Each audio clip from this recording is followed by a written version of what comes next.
Welcome everyone to the Jetpack Compose video tutorial. और मैं इस वीडियो ट्यूटोरियल में आपको बताने वाला हूँ जेटपैक कंपोज के बारे में। ये एक नया टूल है जो गूगल द्वारा प्रोवाइड किया गया है to create the native Android applications. Okay, in future में भी हो सकता है कि ये हम मल्टी प्लेटफॉर्म के लिए भी यूज़ कर सके, क्योंकि कॉटलिन ये मल्टी प्लेटफॉर्म को भी सपोर्ट करता है। Okay, so you can create Android as well as iOS application with the help of single code base. तो अभी तो फिलहाल ये बीटा वर्जन में है। हाँ, आज मैं जब ये वीडियो रिकॉर्ड कर रहा हूँ, बेटा 5 इसका रिलीज़ हुआ है। एंड इसमें बहुत ही नए नए फीचर्स है। जेटपैक कंपोज बहुत से नई फीचर्स के साथ में आया है, जैसे कि डिक्लेरेटिव यूआई पैटर्न, जिसमें हम लोग XML बिल्कुल यूज़ नहीं करेंगे, और with the help of only coding we can create no beautiful UI. So हम लोग देखेंगे ये सारी चीज़ें वन बाय वन।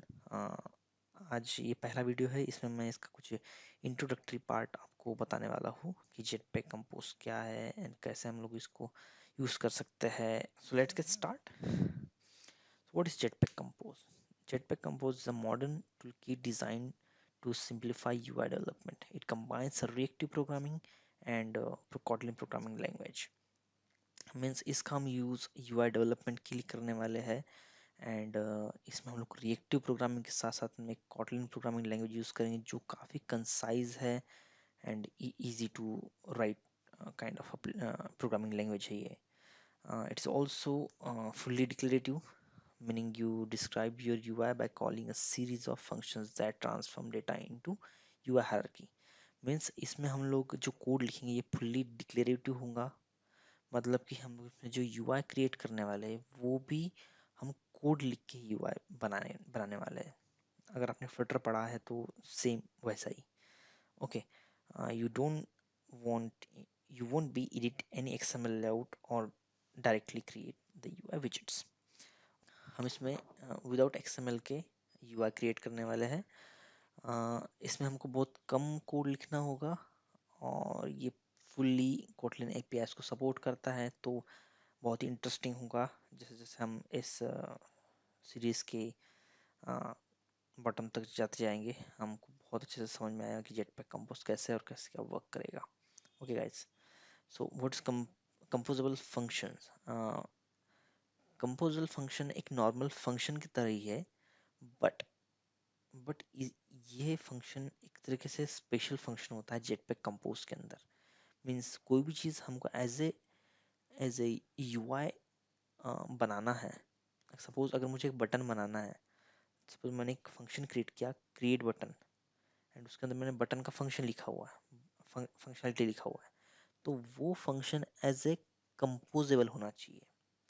मीन्स अगर वो मेथड या फंक्शन कंपोजेबल नहीं है तो आपका यूआई क्रिएट नहीं कर पाएगा। वो एक नॉर्मल फंक्शन की तरह होगा, बट उसको एज ए यूआई कंपोनेंट बनाना है हमको, तो उसको at the rate composable annotation से अनोटेट करना पड़ेगा। तो ये जो at the rate composable annotation है, ये हमें सारी जगह देखने में मिलेगा। हम जैसे जैसे प्रैक्टिकल करेंगे आपको खुद ब खुद समझ में आ जाएगा। Okay, the annotation tells compose to add special support to the function for updating and maintaining the UI over time. Means हमारी UI को अपडेट मेंटेन करने के लिए ये एक स्पेशल फंक्शन बनाया है, जिसको हम कंपोजेबल अनोटेशन से अनोटेट करते हैं। उसका मतलब प्रीव्यू अनोटेशन, ये एक बहुत ही इम्पोर्टेंट फीचर और नया फीचर है जेटपैक कंपोज के अंदर, जहाँ पे हम लोग एक ही व्यू को अलग अलग तरीके से दे सकते हैं। जस्ट लाइक यहाँ पे मैंने एक व्यू बनाया है, एक पेज बनाया है, और जिसमें ये देखिए यहाँ पे लाइट थीम है और एक डार्क थीम है। अब कोई आपको पर्टिकुलर एक छोटा सा कंपोनेंट ही है जिसको आपको प्रीव्यू करना है, आप वो भी कर सकते हो। आपको पूरा का पूरा पेज प्रीव्यू कराना है, वो भी कर सकते हो। सो ये it's all up depend up to you कि आपको कितना पोर्शन यूआई का शो कराना है। अब आप बोलोगे ये कैसे किया है, ये हम लोग प्रैक्टिकल देखेंगे तब आप खुद ब खुद समझ जाओगे। Okay guys, Kotlin for compose. Compose में कॉटलिन क्यों यूज़ हुआ, क्यों हमने जावा को यूज़ नहीं किया या कोई अदर लैंग्वेज को नहीं। 2016 में गूगल ने ऑफिशियली कॉटलिन को एंड्रॉयड का लैंग्वेज डिक्लेयर किया था। It's official language for Android.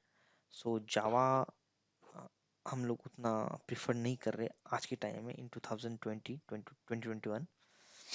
सो इसके कुछ फीचर्स होते हैं like default argument, named parameters, lambda expressions, Kotlin coroutine, single objects, delegate properties. ये सारी चीज़ें जो है, ये सारे जो फीचर्स है कॉटलिन के, ये हमको कंपोज के अंदर बहुत ही हेल्प करते हैं। दैट्स व्हाई हम लोगों ने कॉटलिन यूज चूज किया जेटपैक कंपोज के अंदर। ये सारी चीज़ें हम लोग डिस्कस करेंगे okay practically, and how UI hierarchy of compose you know goes like इसमें UI hierarchy कैसे होता है। अब जस्ट लाइक अगर आप सिंपल आपने एंड्रॉयड पढ़ा है पुराना वाला, जस्ट लाइक हम क्या बोलते हैं उससे, XML में लीनियर लेआउट यूज करते हैं। उसमें लीनियर लेआउट में हम व्यूज को आइदर हॉरिजॉन्टली या वर्टिकल सेट करते हैं।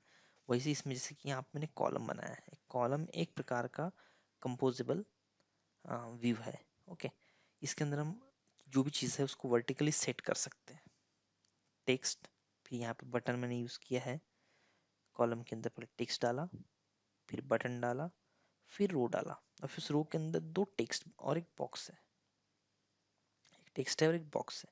सो जैसे हम उनके अंदर व्यूज ऐड करते हैं तो उसकी व्यू हायरार्की बनती जाती है।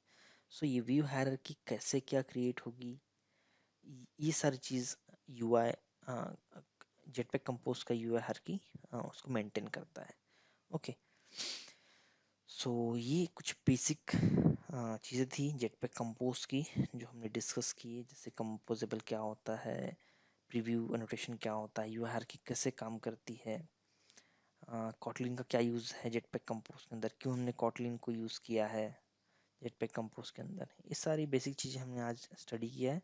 So from next and from in the next video I am gonna come with a practical part.